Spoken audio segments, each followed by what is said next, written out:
So this video you're about to watch is part of the Project Car series. Project Car series to me is my attempt to bring stories to you guys that can show you how following your passion with cars can actually be productive for your life and, you know, just generally make you happier, because people try to deter you from following what you care about and say it's not good, you're wasting your money. I'm here to tell you that's not true, and the people that we talk to on these shows are going to tell you that's not true.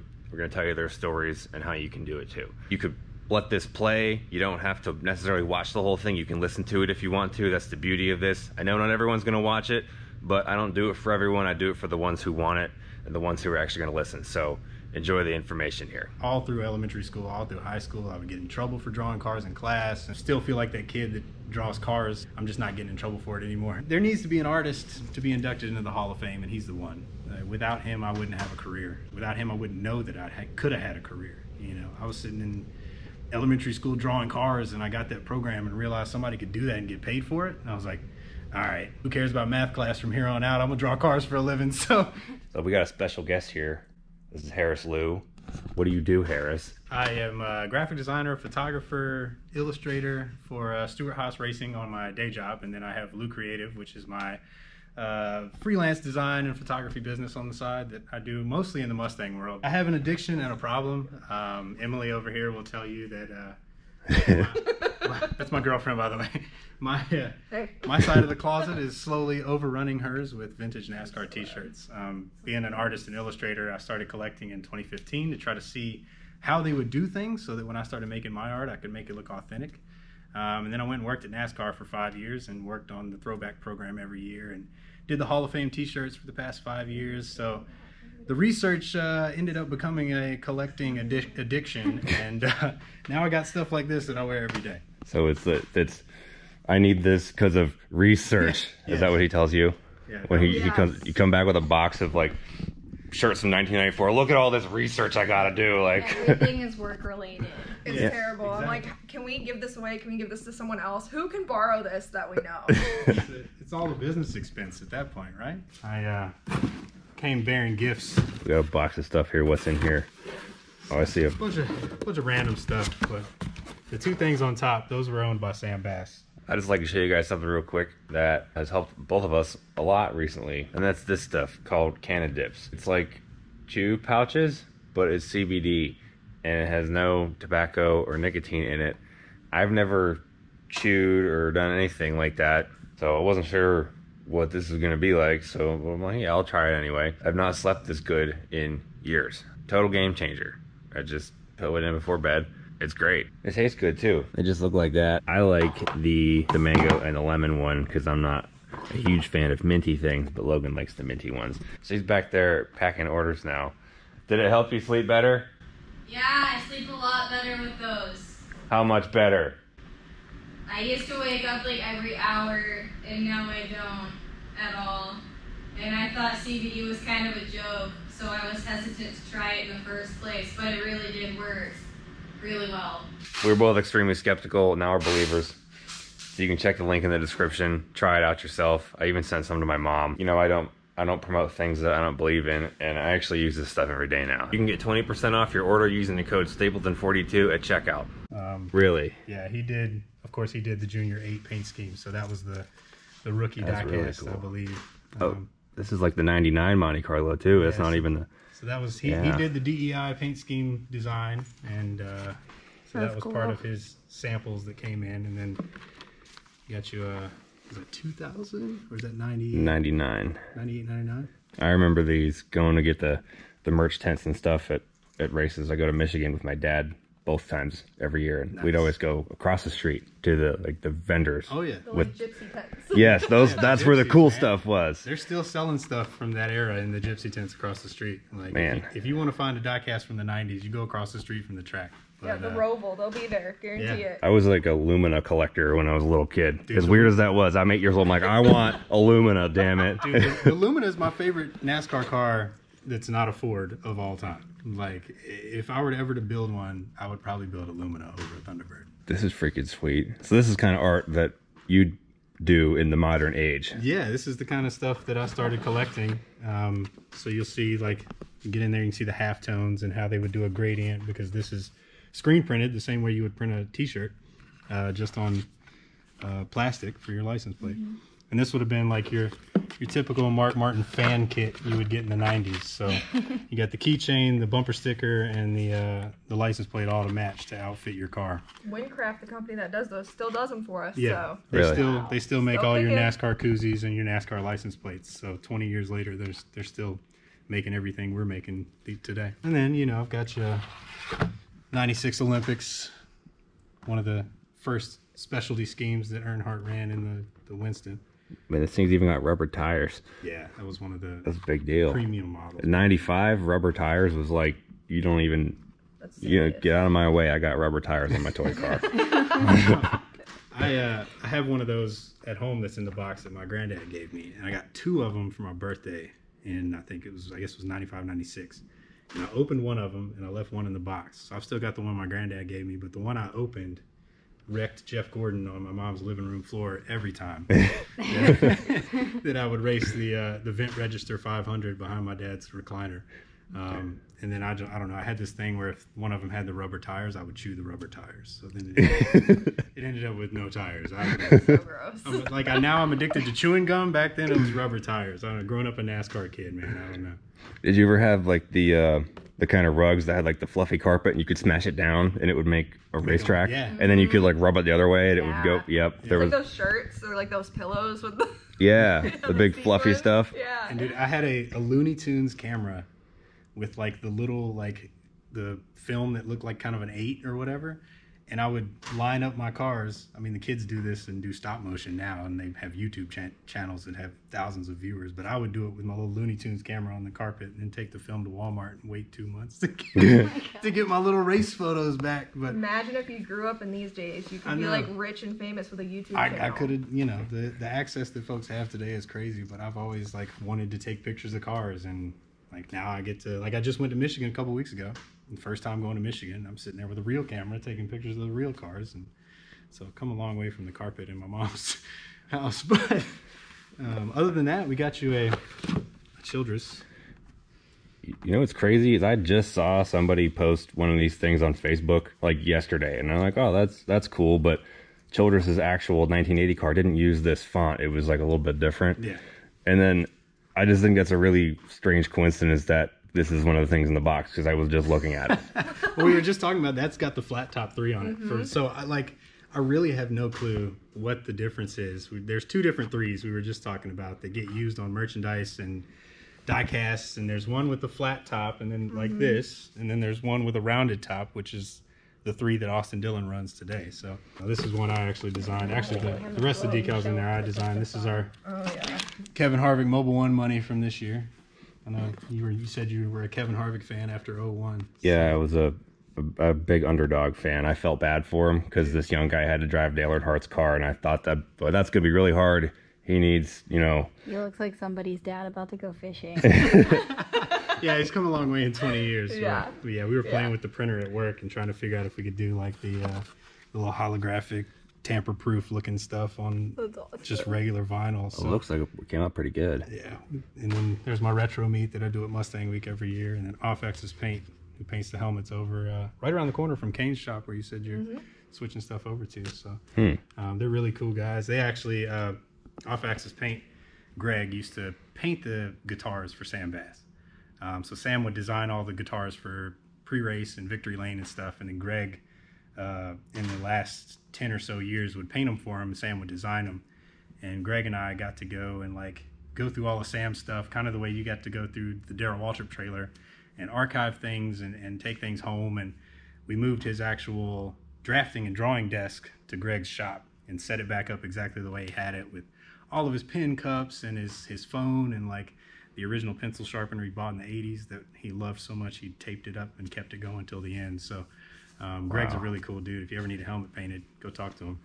Though, would you say that in your particular field is Sam Bass like your guy? It's like, I want to be Sam Bass. He's the hero. I mean, when went to my first race in '97 at the Winston in Charlotte, and I got the program cover that he designed. He started designing the Charlotte program covers in '85, all the way up until 18. He passed away in 19, unfortunately, from complications due to diabetes and kidney failure and stuff. But that program I held on to. I took it to like every show and tell for like 3 years to show people, oh, I went to my first race, and I would try to trace over it and draw it and try to capture the style that he created, and, you know, using his work, and actually becoming friends with him in 2016. I met him at my first Charlotte race. I went and kind of ducked my head into his studio because I'd never been. It was right across from Credentials at Charlotte. Ducked my head in. He was sitting there, and I like, oh shit, like out audibly, couldn't even control it. And he looks over at me. He's like, and he busts out laughing. He's like, "Come here, man!" Like, and he's sitting there, and like I get my autograph. I tell him what I do, and he's like, "Oh, you're an artist too? Well, come with me." And he gave me the shop tour and took me back. Found out he was a Mustang guy. Like his first car was a Mustang. He had an '05 Mustang, and we got each other's numbers. And from then on, we were texting each other, and it got to the point where he was sending me work to critique, like, Really? which was unbelievable. I'm like, dude, you're the GOAT. Why are you asking me? Like, I appreciate it. Like, I'll give you some tips, but I don't know like how much it's worth compared to what you've given me. But I'm now good friends with his family and his wife, and we're working hard to archive his life's work and, you know, get it to a point where we can show it to people. And hopefully someday he makes it in the NASCAR Hall, and we've got the exhibit ready to go. So it's been pretty cool to be able to become friends with my hero, and then work to help preserve his legacy and keep it going for the next generation. Well, I have 2 questions from this, and don't cut either one of them short because they're both important. I think this is going to be like one of those videos where people learn something from. The fact that the Sam Bass was looking for your input on stuff is the mark of a successful person who never thinks, I'm Sam Bass, whatever I do is the I can't get better. He's asking other people for input. But so that observation aside, of a successful person trait, what did he want your perspective on? Like, what about your eye did he value? I mean, it was just little things, like when the Reflections of a Champion poster came out, when William Byron ran the rainbow car, and it's one of his like last fully fleshed out, fully drawn paintings, and it was for Darlington. It had William Byron's 24 with the rainbow, and then the reflection of Gordon's rainbow car right underneath it on the pavement. And it was, you know, he would send it and go, "Hey, check this out," and like give me an early sneak peek. And that was kind of how we started, is he would give me like early looks. So like, here's the program cover. He knew I loved those program covers. Like anytime I went to a track and there was a Sam Bass program, I was buying it, I was getting the car, I was putting it in plastic, and I was keeping it. And then later on, like the stuff that he really enjoyed, he loved Christmas and he loved music. And his final set of Christmas postcards were a mixture of Christmas and music. So like he had like a full like Santa Claus Kiss band, and like he did like a Saturday Night Fever Santa Claus, and like he would just like, he's working on this in like August. Did he and do like an Air Santa too? Yeah, he did an Air Santa. So he's mixing it with like some pop culture stuff. So he had like a Santa with Jordans on. It was amazing. But like he would just send me that stuff early and go like, "What do you think? Like I'm gonna do this for this year's, you know," he would call it I think it was his Santa project, and they want to revive that because his daughter's really into Christmas too.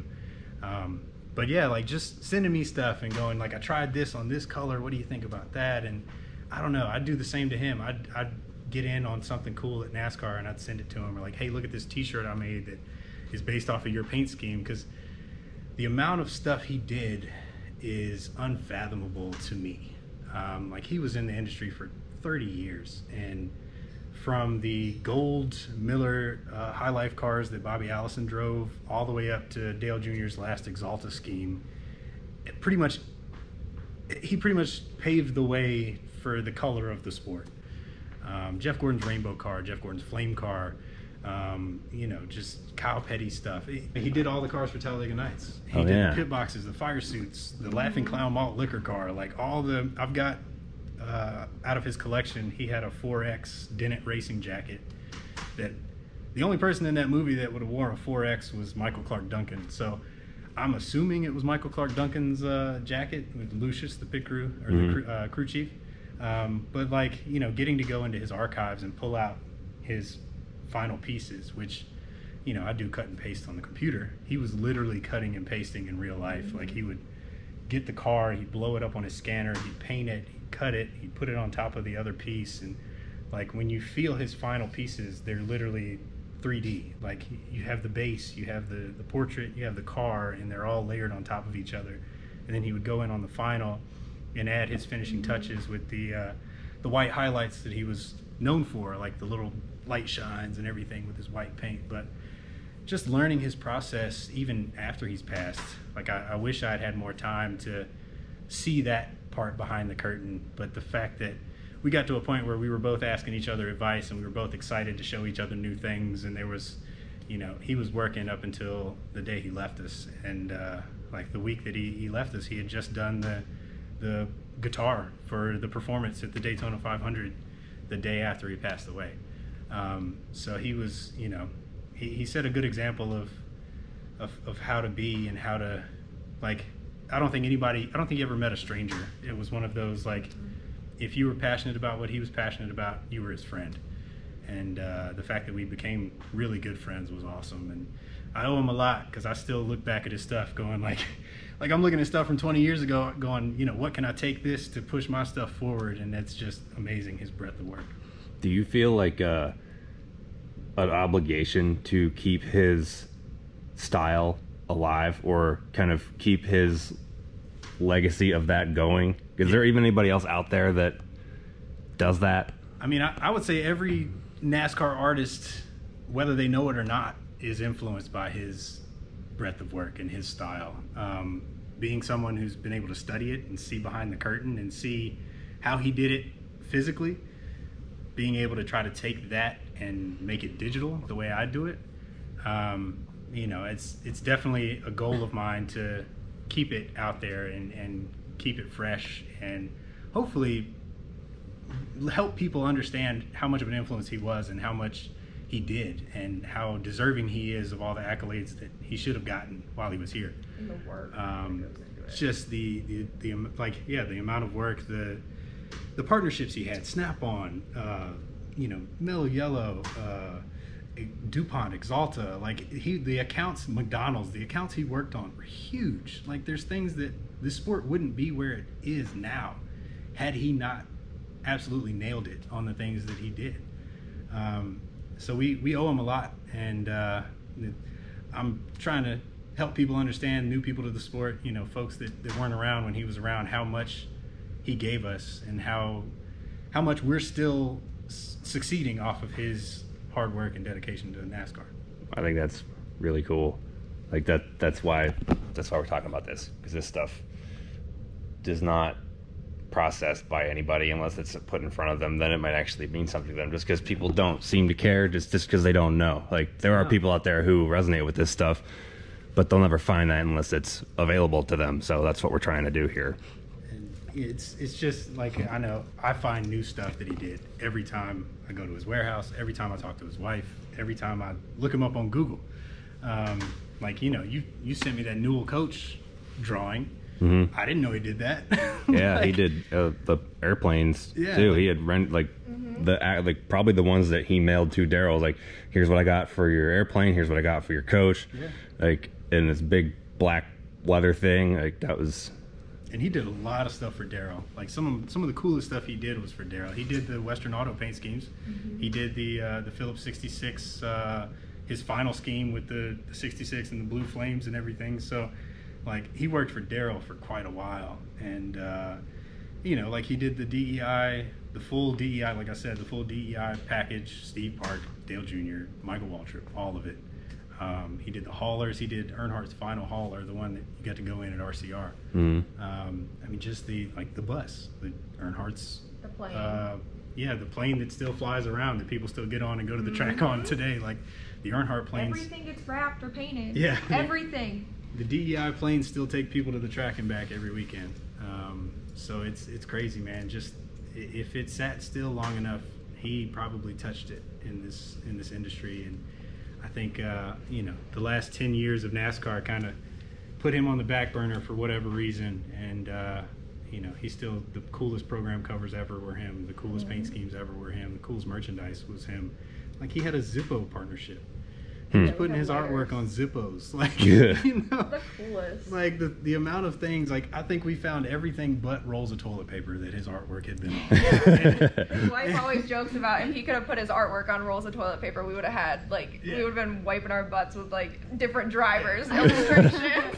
So like it's just insanity, man. And you know, anything I wish I still had him around, because anything and everything that I'm coming up with that I'm facing now, like a bunch of times I wish I could pick my phone up and text him and go like, how did you do this? You know, because that's what I would do, and that's how we would, you know, we had our little friendship. And I owe him a lot, and I still owe him a lot. So it's we owe him a lot as NASCAR fans, because there needs to be an artist to be inducted into the Hall of Fame, and he's the one.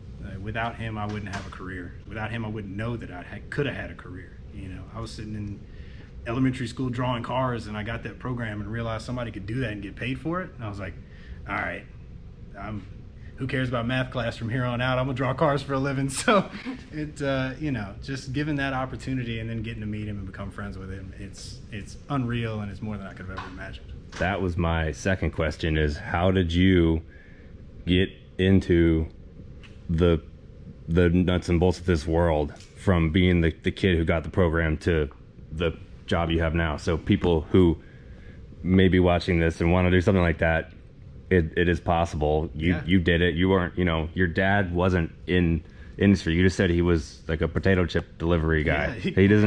He didn't just like, you know, here you go, Harris, here's this job. Like it doesn't work like that. So my parents are the reason that I'm into NASCAR. My mom worked at Rose's department store, and she worked in the toy and automotive department. So anytime they would get samples or like a promotional item for Barbies. for like for Quaker Erica State, Barbies. or we got the NASCAR Barbies. But anytime they get a promotion for like Quaker State or Haviland, or like, you know, she worked around all that. So anytime they got like a sample toy or die cast, she'd bring it home to me. And they got to start going and being in suites in like 93, 94. So I was born in 92. So like they were in the Quaker State suite at Charlotte when Jeff Gordon won his first race. They were at Richmond in 94. And like they'd bring me home all the trinkets, and they were bringing me home the programs that Sam did before I went to my first race. And then, you know, my dad worked for Frito-Lay and Pepsi. So whenever a display would get taken down in a convenience store that was NASCAR related, he'd bring it home. So like I had the big blow up Dale Jr. car, and like, you know, when So Jeff you were Gordon, indoctrinated. oh man, absolutely. When Jeff Gordon had those the Frito cars, you remember the Fritos? Yeah. Jeff Gordon had his own bag of Fritos. I hated Jeff Gordon, but I loved those Fritos. So like I grew up in it, but I was like, from the moment I could put a crayon to a piece of construction paper, I was drawing a car. And all through elementary school, all through high school, I would get in trouble for drawing cars in class. But it was one of those things where I could draw a car, but I could also pay attention to class. So they try to catch me slipping and be like, Harris, what was the answer to that question? And I'd look up and answer the question and go back to drawing. And so my 5th grade teacher, Miss Tingen, boy, she was particularly not fond of me drawing cars. So even when I would get the questions right, she'd still come take my car and throw it away. So I had the most cool drawings thrown away in Miss Tingen's class. But I hope she watches this. I don't know if she's still alive, but if she is, thank you, Miss Tingen. That was just fuel to keep going and draw it over again. But yeah, I got to high school, and like I did band in middle school, and so I couldn't take art classes in middle school. So I finally got to high school and took real art classes, and my professor, or my teacher in high school, realized I like to do logos, and I was doing stuff for sports and stuff too, because I was playing football, and like I'd draw a logo for my teammate and then draw a fake shoe, because I'm really into shoes too. But so like she was like, you should do graphic design and you should go to East Carolina University, and that's where I ended up going. But during this time, my buddy Kenny, who we played t-ball and coach's pitch together, and he quit coach's pitch like we were 9-10 years old to go race go-karts. And I remember throwing a fit because I wanted to quit and go race go-karts. I was like, screw baseball. If I can race, I'm gonna go race. But my parents couldn't afford to put me in a go-kart, but I ended up tagging along with Kenny during his career.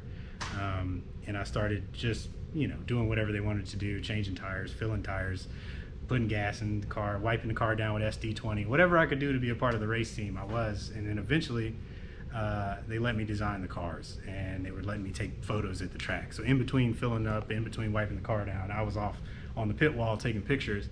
And in college, all the way up through, I'd say 2013, I was doing that, kind of balancing schoolwork, going to the track on the weekends, kind of mixing the two. And I actually used my, we redesigned his car in 2013 to be the C7 Corvette right when it came out.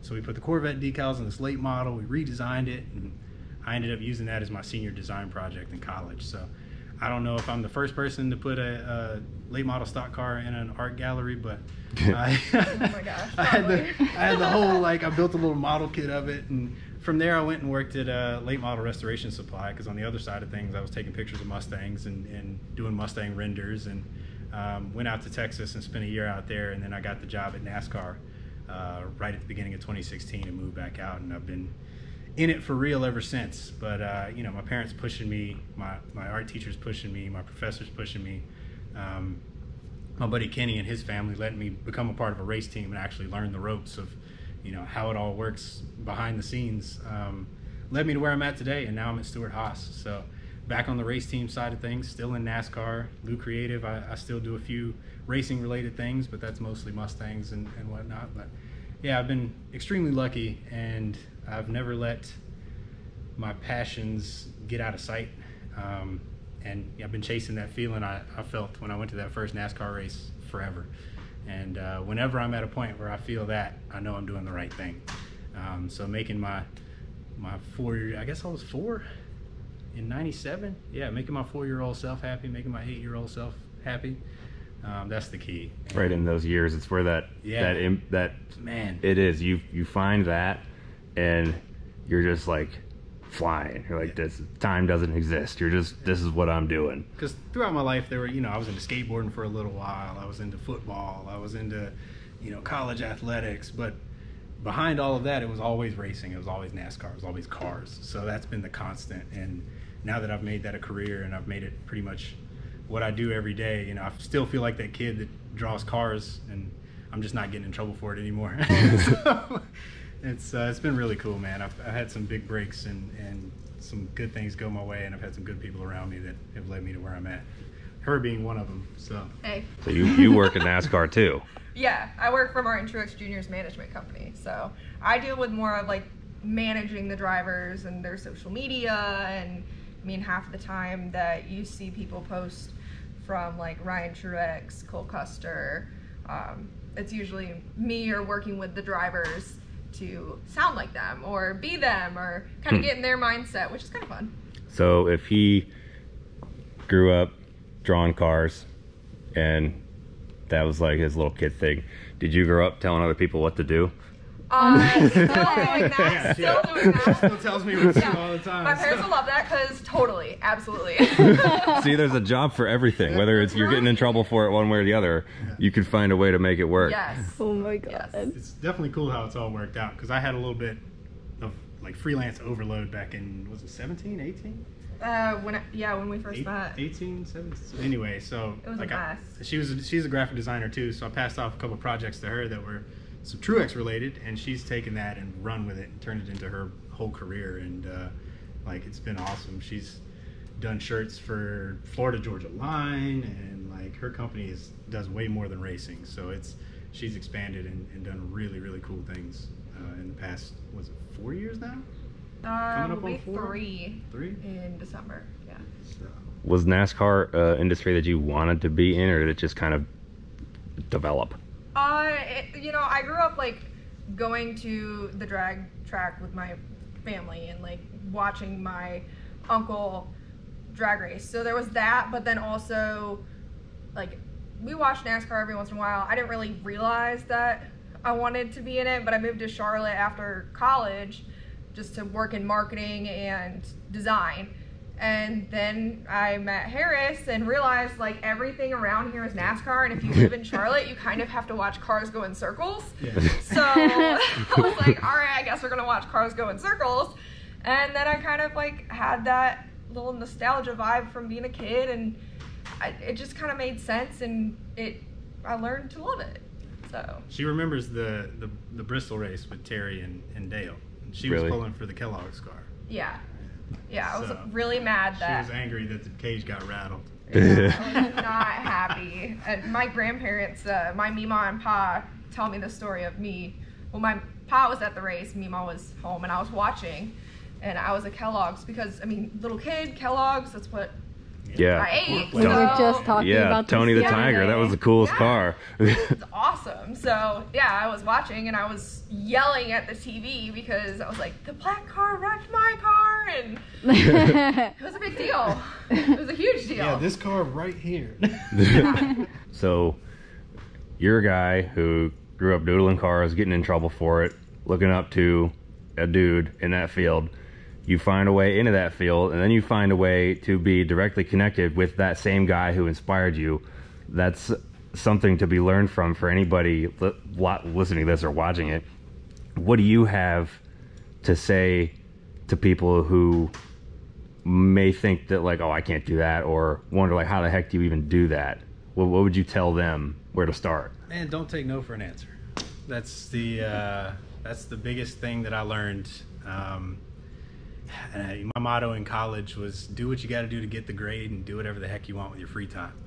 I was, So true, though. I got fussed at in college for doing cars all the time. Like, I literally had the head of the design department turn around when she was explaining a project that she was giving us, point me out in the middle of the class and go, "You can't do cars." I wasn't, but okay, I see how it is. Do you think you could be doing what you're doing now without going to college? In that particular field? In the generation that I grew up in, probably not. Nowadays, with Skillshare, with YouTube, with everything like that, probably. Okay, I have some thoughts on But this. All right, this is the debate I like here, because I dropped out of college. but I went to a more art-heavy school. So when I was in high school, I was getting real into Photoshop. I was getting real into doing stuff on the computer. The first 2 semesters of my college experience, I didn't touch a computer. I went back, I relearned how to draw. I learned how to draw people. I learned how to, color theory and why art looks the way it looks, not just how art looks the way it looks. So that stuff was invaluable, and my graphic design classes were less focused on here's how you use Illustrator and more focused on here's why this font goes with that font, and here's why you choose this typeface, and here's why these lines line up, and why you put it over here and you line it up this way. So there's a lot of fundamentals and a lot of things that I still use every day that I learned in college that I wouldn't have learned on my own. Because you can watch a YouTube video or Skillshare on how to use Illustrator, but when it comes to the theory, the reason behind it, the history of it, that's something that you got to look a little harder for, and that's something that college provided me. That's interesting. What were your thoughts on that topic? We actually have, we hired a guy named Tanner, and he went to college, but not for design. So he went to college for sports management, and he taught himself how to design, and he's incredible at design. And one thing that we learned kind of together is, like, I went to a super technical, nerdy school. Like, Harris went to really artsy school, like you said. And so me, I was not going to an artsy school. You would not catch me, like, doing painting or whatever. I was like, not happening. I wanted to be in the computer doing the technical stuff. And so one thing I learned working with Tanner is as long as they're open to learning the technical side of things and, like, kind of backtracking a little, because you can be a great illustrator, you can be a great, like, raster designer, but if there's certain things like setting it up for print and organizing your type and organizing your imagery and clipping things out, like, there's so much that's to be learned from that. So that's kind of where Tanner and I have worked together to, he's incredibly, like, the range of things he's doing now are insane. And that's because, like, he came in just learning or knowing how to do raster, and now he knows how to do so much more. So I guess, like, my advice would be internships and working with people in the field. If you're not going to go to college, that's how you learn. So Yeah, you had a lot more internships than I did. yeah, I did 5 in college. I walked in there the first week and to my internship office, and I was like, I want to be paid to do this. And they thought I was nuts, but I did. I interned with a sign shop every summer for the Wyndham Championship in Greensboro, so I learned a lot of, like, the vinyl stuff and how signs are made. But yeah, she did a lot more, like, agency work and things like that. But I mean, she hit the nail on the head. Just be willing to learn. There's been times in my life where I've been too cocky and I've thought I knew everything. Stubborn. Designers Yeah. are stubborn. Like, stop being stubborn. Every time I feel like I think I know everything, I get humbled, and you know, taking those moments to really soak it in and learning new things. You know, Google is your friend. Other people's art is your friend. Like, I wouldn't know how to do what I can do without looking at Sam, without looking at, you know, the artists I follow on Instagram and Twitter. There's things that you can take from every artist that you see, or, you know, every person in your field that you can see, whether you're an artist or not, and repurpose those into something that works for you. So just keep your eyes open, keep working, and you know, don't let anybody tell you no. Did your jump from wherever you're at in Texas to NASCAR come through like a job listing, or did you know somebody through your time at racetracks? So I was in Texas, and I was in Waco, Texas. And if you know anything about Texas, Waco, there's nothing to do, man. That's 20 hours away from home. Like, I went to East Carolina University, which is like, makes the Playboy party school list every year. And I went to Waco where there was nothing. And so I'm sitting around, I'm doing some freelancing late at night.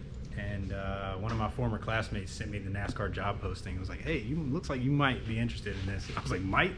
I'm redoing my resume and portfolio tonight. And like, I stayed up till like 3 in the morning redoing my resume and portfolio. And it was like a 2 to 3 month process. But I ended up getting the job and started that next February. So thanks to a classmate at ECU, I ended up, you know, getting into the career that I'm in now. And so I owe her a lot. It was pretty cool.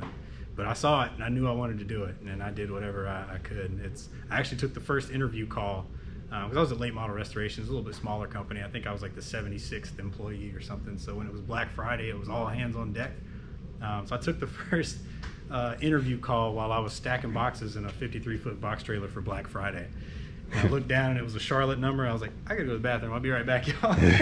Like, took the interview, but it's all worked out, man. And then Stuart Haas called me earlier this year, and I couldn't be happier to be at a team. It's such a cool part, you know, such a cool part of the job to be able to walk through the shop, and you got guys like Rodney Childers that knows who you are, and like, you know, if Rodney's watching this, I'm not fanboying, but it's like, you know, these are folks that you've seen on TV, and even when you're working at NASCAR, you get to walk around these folks, but you don't get to know these folks. And so it's really cool being a part of the people that get the cars to the track. And even though I'm just taking pictures of them and making them look pretty, you feel like you're part of the team. That's really cool. I think there's a lot of useful information in here for somebody, and anyone who's willing to read between the lines can find parallels to whatever it is they're trying to do, even if it's not being an artist or whatever. And, you know, don't be afraid to meet your heroes. Like, I just by chance met Sam, and because of that, you know, I have a lot of what I have now, just thanks to his knowledge and sharing stories and learning about how things used to be. And, you know, us young guys, us new guys don't know everything. So lean on the people that came before you, help them, and they'll help you. You can't go forward without looking back every now and then. Keep working, keep moving. Do you want to be the Sam Bass to a Harris when you're older? Of course, man. Like, and I hope that I'm in a position that somebody's looking at me that way. But I'm just, like I said, I'm just that guy, the kid that loves drawing cars. And if people appreciate what I'm doing, that's just a bonus for me. Like, that's all I can ask for, is that, you know, somebody will be my friend coming up and, you know, want to help me as I'm helping them. That's, you know, I just want to make cool. I just want to make cool. I don't know if you bleep stuff out, but like that's literally my motto. You said like 4 times. Probably. So. Yeah, I can handle that. But yeah, I just, you know, that's what I want to do, and as long as I'm allowed to keep doing that, I'm gonna be a happy camper. So, and I hope people want to come up and make cool with me at some point. So it's been fun, and I hope to keep doing it for quite a while. I know if you watch this whole thing, there's something inside you that is capable of doing something, and I'm glad you're here. You are why I do this, because I know these videos get lower views than everything else, but those views matter to me, because that's I feel this is my job. This is my value to bring to the world through this pedestal that following my own passion has created. If I don't do what I can to pass that torch, I have done the opportunities that have come my way in injustice. So I just want you to know that I appreciate you. And if you enjoy this kind of stuff, leave a comment. We can do it more. If you want to see it move to an actual podcast platform too, we can do that. Just speak up. Let us know who you want us to talk to, what you want to talk about, what you want to know more about, what you're confused about. We're doing more videos with Harris too, so we can look forward to that. Also, I'd like to show you some of the new merch we got, like the one I'm wearing here, the Darrell Waltrip Tribute Western Auto shirt, just released on the website not too long ago. We also have those in straight up awesome Under Armour style hoodie format. We got the icy titties and hoodies too. We got small, medium, Goodwrench style hats. LXL sold out, but we still got LXL in the OG SAW logo hat. I made that logo myself way back. These are the other parts of the new release here. We got the North Carolina version of the classic flag shirt for all you North Carolina locals to kind of commemorate us moving here. Here's the back of the DW looking shirt. And we got this super awesome Robert Yates Racing tribute shirt, which this logo is freaking sweet. I'm gonna be using that for a lot of stuff. We got Goodwrench Pit Crew, Elvis the Tow Rig, Daily Driver, and we got decals. Every single order comes with a handwritten note from Logan, signed by both of us. If you've ordered before, and we know that because we can see it on there, you'll get a funny dad joke, so you don't get the same note every time. It'll be different every time. So check it out, StabletonAutoworks.com. We're glad you're on the team.